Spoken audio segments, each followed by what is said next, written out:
नेमकं हे प्रकरण काय आहे हे पाहण्यासाठी आपल्याला जावं लागेल छत्रपती संभाजीनगर जिल्ह्यातील पैठण तालुक्यात. पैठण MIDC पोलीस ठाण्याच्या अंतर्गत कारपूर नावाचं गाव आहे. या गावात नवनाथ शामराव जगधने नावाचा तरुण राहतो. वयाच्या 30च्या दिशेने जाणारा नवनाथ हा गावात काही कामे करून आपला उदरनिर्वाह चालवत होता. गावात सर्वांच्या परिचयाचा असलेला नवनाथ सर्वांच्या कामाला यायचा, त्यामुळे सर्वांशी त्याचे चांगले संबंध होते. सर्वांशी हसत खेळत राहणारा नवनाथ याच्या नजरेला गावातील शीतल दोडवे नावाची तरुणी पडली. शीतल ही देखील नवनाथ याच्याच वयाची, त्यामुळे शीतल ही देखील नवनाथ त्याला पाहून हसू लागली. जेव्हा दोघे एकमेकांना पाहून हसू लागले तेव्हा दोघांच्या प्रेमाला बहर येऊ लागला होता. गावातील विषय असल्यामुळं कोणाला संशय येणार नाही अशा प्रकारे नवनाथ आणि शीतल राहू लागले. दोघांच्या प्रेमाला सुरुवात झाल्यामुळे सुरुवातीला दोघे एकमेकांना कमी प्रमाणात भेटत होते, पण जसा जसा काळ निघून गेला तसं दोघांच्या भेटी वाढू लागल्या. गावाच्या बाहेर शेती होती आणि दोघेही त्या शेतात भेटायचे. शेवटी ग्रामीण भाग असल्यामुळे सर्व काही खबर गावात पोहोचायला वेळ लागत नाही. त्यानुसार शीतल आणि नवनाथ यांचे शेतात सुरू असलेले संबंध गावभर पसरू लागले. जेव्हा दोघांच्या प्रेम प्रकरणाची चर्चा गावभर होऊ लागली त्यावेळी शीतलच्या घरच्यांनी शीतल हिला समजले आणि शीतलसाठी मुलगा शोधायलाही सुरुवात केली. शीतल ही देखील लग्नाच्या वयात आलेली होती, त्यामुळे तिला देखील नवनाथ याचा सहवास आवडत होता. त्यामुळे शीतलच्या घरच्यांना न सांगता नवनाथ याला ती भेटू लागली. दोघांच्या भेटी जास्त वाढू लागल्यामुळं शीतलीच्या घरच्यांनी शीतलचा विवाह तात्काळ दुसऱ्या ठिकाणी करून टाकला. आता ज्यावेळी नवनाथ याला ही गोष्ट कळाली त्यावेळी त्याने शीतल बरोबर पळून जाण्याचा निर्णय सुद्धा घेतला, पण ते काही शक्य झालं नाही. शीतल हिने दुसऱ्या तरुणाबरोबर लग्न केलं होतं. आता शीतल आणि त्या तरुणाचा चांगल्या प्रकारे संसारही सुरू झाला होता.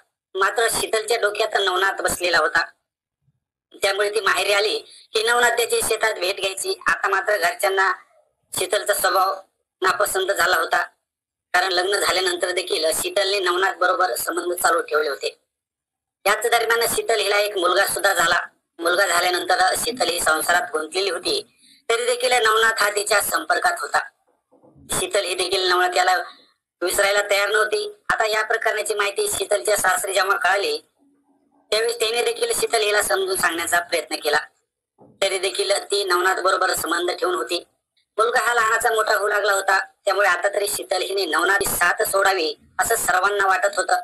पण काळ पुढे सरकत होता आणि नवनाथ शीतल यांचे संबंध जास्त घनिष्ठ होत होते. शीतल हिने जरी लग्न केले असले तरी तिचे मन नवनाथ मध्ये अडकलेले होते. एक दिवस नवनाथ याला शीतल हिने सासरी भेटायला बोलवलं. त्यावेळी शीतल हिने नवनाथ याला आपण दोघे परत एकत्र येऊ, त्यासाठी मुलाचा काहीतरी बंदोबस्त करावा लागेल असे जेव्हा शीतल पुढच्या मुलाच्या बाबतीत विचार करत होती त्यावेळी नवनाथ हादरून गेला. तरी देखील दोघांना एकत्र येण्यासाठी हे करावेच लागेल असं त्याने ठरवलं. आता त्यानुसार नवनाथाने शीतलच्या 6 वर्षाच्या मुलाचा खून केला. जेव्हा ही खुनाची बातमी सर्वत्र पसरली त्यावेळी सासरच्या लोकांनी हे सर्व शीतल आणि नवनाथ यांनीच घडवून आणल्याचं पोलिसांना सांगितलं. आता त्यानुसार शीतल आणि नवनाथ या दोघांनाही अटक करण्यात आली. आता हे प्रकरण जेव्हा न्यायालयात पोहोचले त्यावेळी नवनाथ याला जन्मठेपेची शिक्षा देखील झाली, तर शीतल हिला किरकोळ स्वरूपाची शिक्षा होऊन ती बाहेर आली. आता शीतल ही माहेरी जाऊ शकत नव्हती, त्यामुळे तिने संभाजीनगर येथे एक रूम भाड्याने केली. नवनाथ याला जन्मठेप झालेली होती, तरी तो सुट्टीवर आल्यानंतर शीतल बरोबर लिव्ह इन रिलेशनशिप मध्ये राहू लागला. सुट्टीचा काळ संपला की नवनाथ पुन्हा जेलमध्ये जायचा, त्यामुळे दोघांचे संबंध चांगल्या प्रकारे चालू होते. आता एवढे सारे होऊन सुद्धा शीतलने नवनाथला सोडलं नव्हतं. दोघांचे संबंध जास्त घट्ट झाले होते. नवनाथ आता काही दिवसासाठी सुट्टीवर आलेला होता. त्याने शीतलची भेट सुद्धा घेतली आणि गावाकडे जाऊन येतो असे म्हणून तो पैठण तालुक्यातील कारपूर या ठिकाणी गेला. आता त्या ठिकाणी गेल्यानंतर त्याची सुट्टी 28 मार्च 2025 रोजी संपणार होती आणि त्यानंतर तो जेलमध्ये जाणार होता. पण सुट्टीवर आल्यापासून तो परेशान दिसत होता. घरच्या लोकांनी त्याला समजून सांगितलं, पण आयुष्यभर आपल्याला जेलमध्ये राहावे लागेल ही चिंता नवनाथ याला सतावत होती. त्यामुळे त्याने यापेक्षा आपली जीवनयात्रा संपवलेली बरी असा विचार त्याने सुरू केला. असे म्हणून तो विहिरीच्या दिशेने गेला. पण काही लोकांनी त्याला वाचवलं. त्यानंतर शनिवारी त्याला शीतल ही गावात आल्याचं कळालं. शीतल हिला रात्री तो नेहमीच्या ठिकाणी भेटायला असा निरोप नवनाथ याने शीतलला पाठवला. त्यानुसार शीतल हिने देखील नवनाथला मक्याच्या शेतात भेटायला जाण्याची तयारी दर्शवली.